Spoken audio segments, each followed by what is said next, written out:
What's up, guys? It is JZNES back again to talk about another game. Here we are talking about. Wait, Life is Strange 2? I thought we were talking about. Oh, yeah, we were talking about Captain Spirit, actually, which is a part of Life is Strange 2, apparently. I mean, it says to be continued in Life is Strange 2 at the end of Captain Spirit. And Captain Spirit has a like a sticker or something within here. As you can see, that's Captain Spirit there. Uh, so yeah, I don't know what he has to do with Life is Strange 2. The kid's name is Chris, by the way. Um, but the characters from Life is Strange 2 appear at the end of Captain Spirit. Spoilers for Captain Spirit, by the way. And maybe for Life is Strange 2. I don't know, because I haven't played it yet. So, yeah, so Captain Spirit. So I remember playing this when it came out. It kind of got like surprise announced at like an E3 or something. When they announced like Life is Strange 2 or something. And they're just like, oh yeah, Captain Spirit, play it today. It's like a prequel to Life is Strange 2. And it's like, oh, okay. So I remember back then playing it, and all my friends played it. We were all really into Life is Strange back then. Which we all kind of fell off. I don't think any of us actually played Life is Strange 2 or True Colors, even though, they look pretty interesting. We'll see what happens. We'll see. Obviously, I'm gonna play them, but yeah. So what's Captain Spirit? Captain Spirit is about this kid named Chris. He imagines himself as this character. He plays the character Captain Spirit as he goes around, and he pretends like he has powers and stuff, and so yeah, that's what it's a kid playing an imagination superhero, kind of thing, which is wholesome, I guess, in its own right. But of course it wouldn't be a Life is Strange sort of game without some like trauma and some history there. So his dad, who starts off as a pretty nice guy, depending on how you play it out, because if you don't come right away when he says for breakfast, I think he gets kind of angry or something. But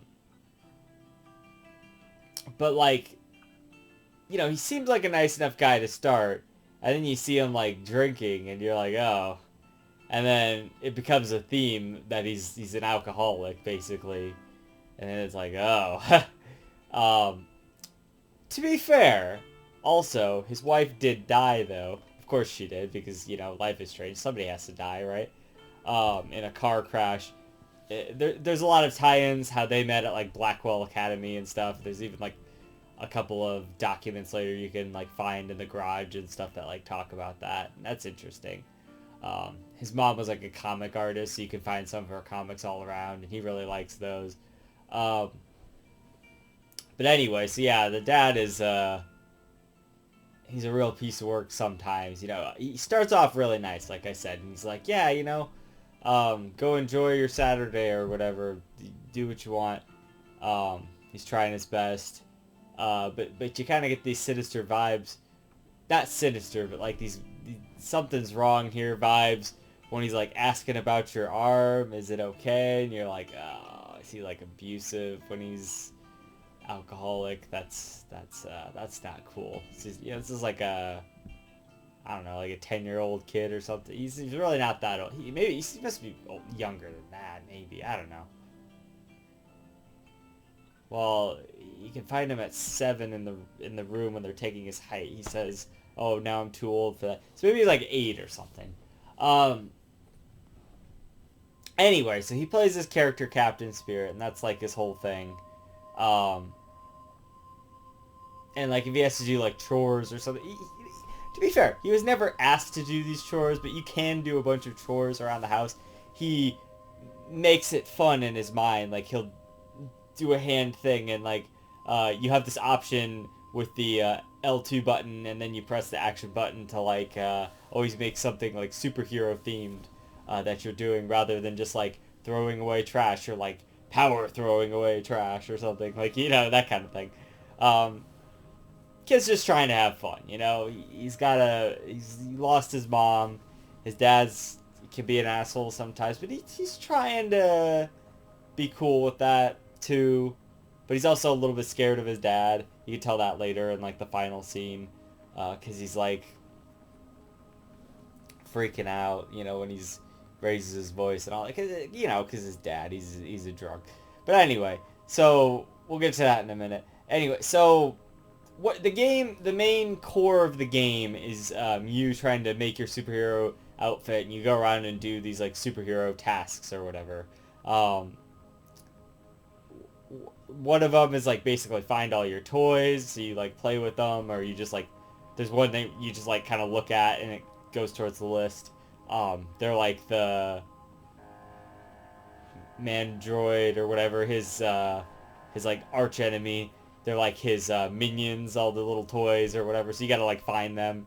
And then there's one where you're assembling your superhero outfit, like your capes in your closet. And I guess depending on the choices that you choose at the beginning, you kind of like design your own outfit. You get to go and grab different things from around the house or from outside or whatever.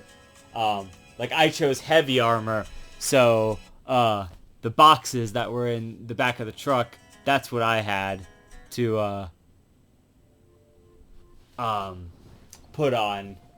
And at first he's wearing like these beer boxes, which is kind of weird. And then you go and spray paint them and stuff, and it's like, oh, okay, that looks better.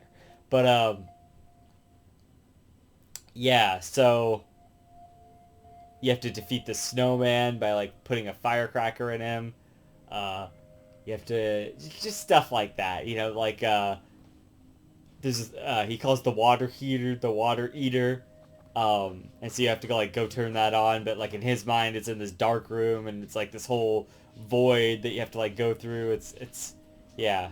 It just kind of shows like the imagination of a child sort of thing. That's all well and cool, and the final mission is like you go once you've done all the other ones, you go to your dad's truck and then you like take off towards the planet, and you get to go defeat your nemesis or whatever, so that's kind of cool.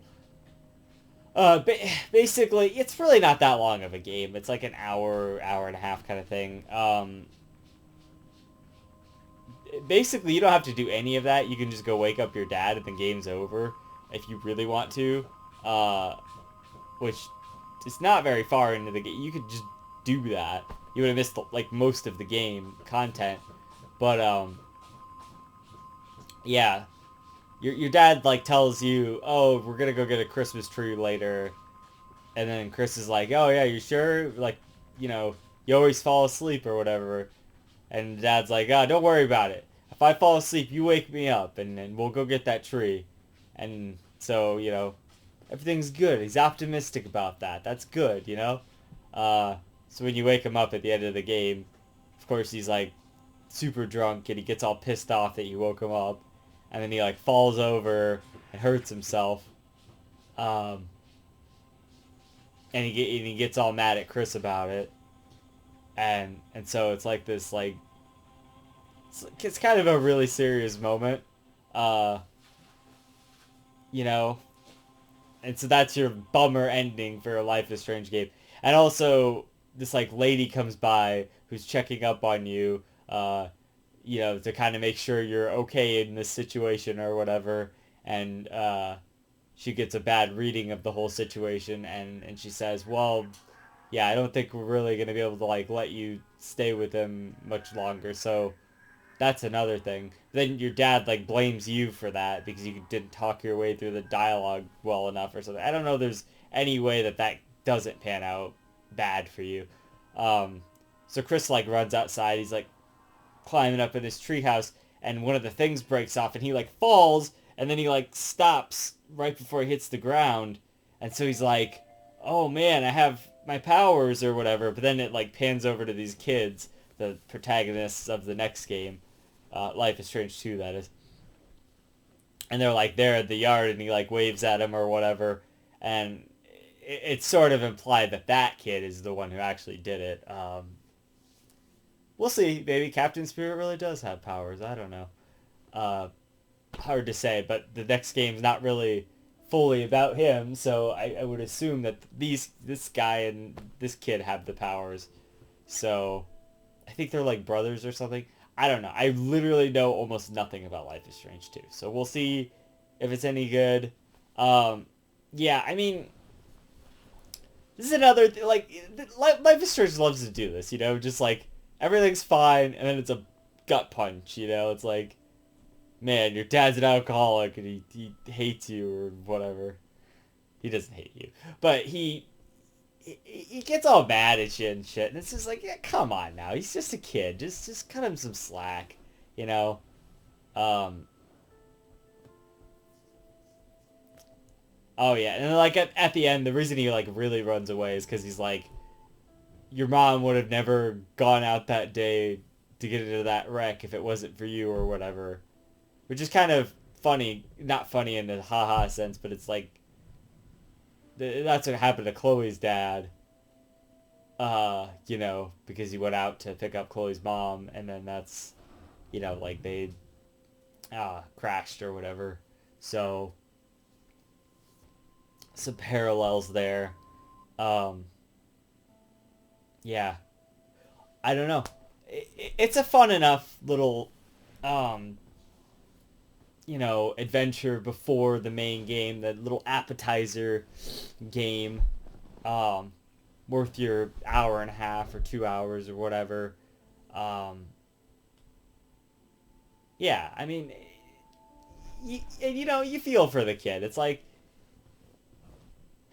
it's a wholesome little adventure, with imagination. It kind of harkens back to that thing I'm saying about Farewell, where it's like, it captures some of that spirit of just being a kid and playing games and stuff, and not like video games, but like just playing games, like, running around and being imaginative. And um, that's a hard thing to come by as you get older. So there's something nice about that, something simple about that. Uh, like,